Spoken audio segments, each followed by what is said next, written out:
खूनी कुआं। सीमा गर्मियों की छुट्टियों में अपनी नानी के गांव आई थी। सीमा नानी के घर पहुंचने के बाद अपनी नानी के पैर छूती है और उनसे आशीर्वाद लेती है। तभी उसकी नानी उससे कहती है, इतनी बड़ी हो गई मेरी सीमा, चल जल्दी से हाथ मुंह धो ले, मैं तेरे लिए खाना लगा देती हूँ। भूख लगी होगी ना? हाँ नानी, भूख तो लग रही है मुझे, आपके हाथ के बने हुए पीले दाल और चावल खाने की।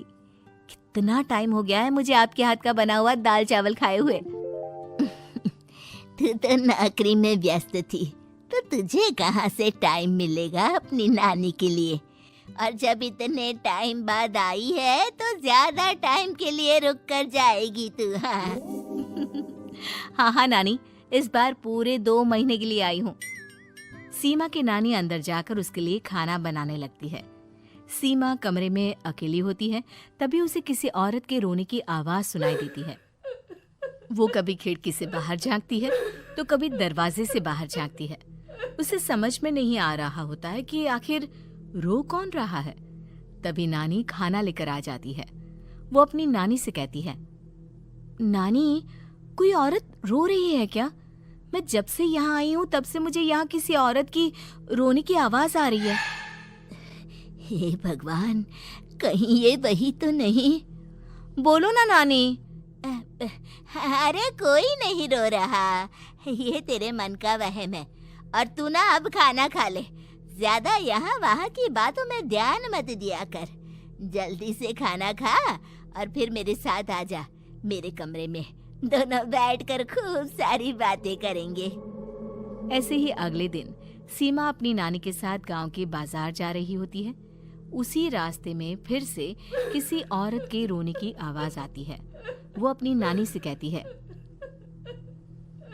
अरे नानी, क्या सच में तुम्हें अभी भी किसी औरत की रोने की आवाज नहीं सुनाई दे रही? मुझे किसी औरत की बहुत बुरी तरीके से रोने और चीखने की आवाजें आ रही है। मैं बहुत परेशान हूँ नानी, आखिर ये कौन है? मुझे लगता है कि सीमा को शहर भेज देना चाहिए, यहाँ रहना उसके लिए ठीक नहीं। नानी बोलो ना, आप चुप क्यों हो जाते हो?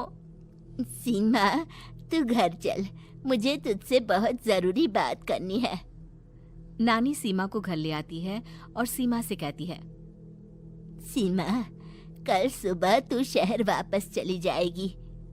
अरे अचानक? आखिर क्या बात है नानी, आप मुझे ऐसे जाने को क्यों कह रही हो? मैं बस जो कह रही हूँ उस पर ध्यान दे।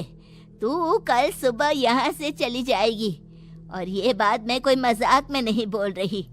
तू कल जाएगी तो मतलब जाएगी।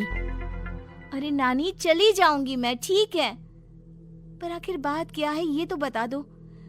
मम्मी से कोई बात हुई है या फिर मुझसे कोई गलती हुई है जो तुम मुझे अचानक से जाने के लिए बोल रही हो? देख सीमा, रात बहुत हो चुकी है और मुझे इस बारे में कोई बात नहीं करनी। चल, अब चल के मेरे साथ सो जा।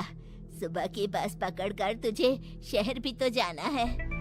सीमा को अपनी नानी का ऐसा व्यवहार देखकर बहुत ही अजीब लगता है। उसे कुछ समझ में नहीं आ रहा होता है कि आखिर उसकी नानी उसे अचानक से गांव छोड़कर जाने के लिए क्यों कह रही है। ये सारी बातें सोचते सोचते सीमा की आंख लग जाती है और वो अपनी नानी के साथ सो जाती है। ऐसे ही आधी रात को सीमा को फिर से किसी औरत की रोने की आवाज सुनाई देती है। वो उस औरत की आवाज सुनकर बार बार करवटें बदल रही होती है और तभी उसे सपने में भी एक अजीब सी औरत की परछाई दिखाई देती है, जो इतना चीख चीख कर रो रही होती है कि सीमा डरकर उठ जाती है। वो पूरे पसीने पसीने हो रही होती है। वो अपने आसपास देखती है तो घर में बिल्कुल शांति का माहौल होता है। सीमा घबरा जाती है। वो अपनी नानी को जगाने की कोशिश करती है, मगर उसकी नानी नहीं जगती। सीमा को फिर से उस औरत की रोने की आवाज सुनाई देती है। आखिरकार सीमा अपने आप को रोक नहीं पाती और वो घर का दरवाजा खोलकर बाहर निकलती है। आखिर ये माजरा क्या है? आज तो मैं पता करके रहूंगी। अब आवाज का पीछा करते हुए सीमा आधी रात को गांव के चौपाल के पास बने कुएं के पास पहुंच जाती है, जहां कुएं की चारों ओर बेड़ियां लगी होती हैं उन बेड़ियों में लगे हुए ताले के साथ एक लाल रंग का कपड़ा और माता रानी का कलावा बंधा होता है। उस कुएं में से सीमा को किसी के रोने की आवाज आती है। सीमा परेशान हो जाती है। इस कुएं में कौन है? कौन है यहाँ? सुनो, कौन है? कौन रो रहा है?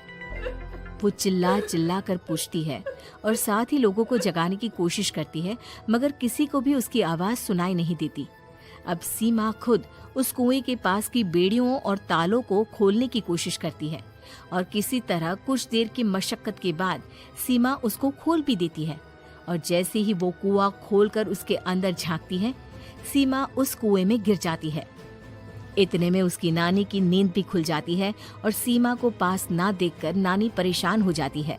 नानी घबराकर पूरे घर में उसे ढूंढने की कोशिश करती है, जिसके बाद उसकी नानी और सभी लोग उस खूनी कुएं के पास जाते हैं और सीमा की नानी कुएं के पास खड़ी होती है। सभी गांव वालों और सीमा की नानी को सीमा के चिल्लाने की आवाज आती है। बचाओ, कोई मुझे बचाओ। मेरी बच्ची, हम आ गए, हम तुझे बचा लेंगे। नानी, मुझे यहाँ बहुत डर लग रहा है। यहाँ इंसान की कटी हुई मुंडिया, हाथ, पैर और कंकाल है और खून भी है। नानी, मुझे डर लग रहा है। आप सब मेरी मदद कीजिए, नहीं तो ये खूनी कुआं मेरी बच्ची को भी खा जाएगा। अरे मुझे तो ये समझ में नहीं आ रहा कि आखिर इस खूनी कुएं को खोला किसने। सालों पहले इसको इतनी मुश्किलों के बाद तांत्रिक बाबा ने बंद किया था। अरे पूरा गांव खूनी कुएं के बारे में अच्छे से जानता है, तो कोई भी जानबूझकर तो ऐसा करेगा नहीं। मतलब किसी ने अनजाने में इसे खोल दिया है भैया। सीमा को इस बारे में मालूम नहीं था और जब से वो यहाँ आई थी तभी से उसे किसी औरत के रोने की आवाजें भी सुनाई दे रही थी। कहीं सीमा ने ही तो उसे नहीं खोला। अगर ऐसा है तो फिर सीमा का बचना बहुत मुश्किल है। वहीं कुएं के अंदर सीमा रोते हुए बैठी होती है कि उसे आवाज सुनाई देती है जो कुएं के बाहर खड़े गांव वालों में से किसी को सुनाई नहीं देता। आज सालों के बाद मुझे ताजा खून मिलेगा। तेरा खून पीकर आज मैं अपनी प्यास बुझाऊंगा।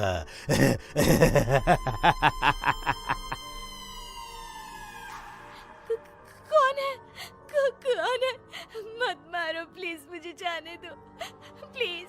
मैंने किसी का क्या बिगाड़ा है? वो तुझे मरने के बाद पता चल ही जाएगा। जितने में गांव वाले और सीमा की नानी कुछ सोच पाते, उतने में उन्हें सीमा के चिल्लाने की आवाज आती है और अगले ही पल सब शांत हो जाता है। क्या हुआ?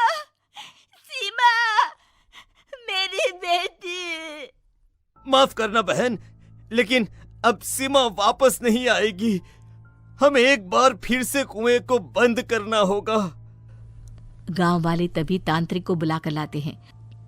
एक बार फिर अपनी शक्ति से तांत्रिक बाबा उस कुएं को हमेशा हमेशा के लिए बंद कर देते हैं और वहां एक बोर्ड लगा दिया जाता है कि यहाँ आना मना है।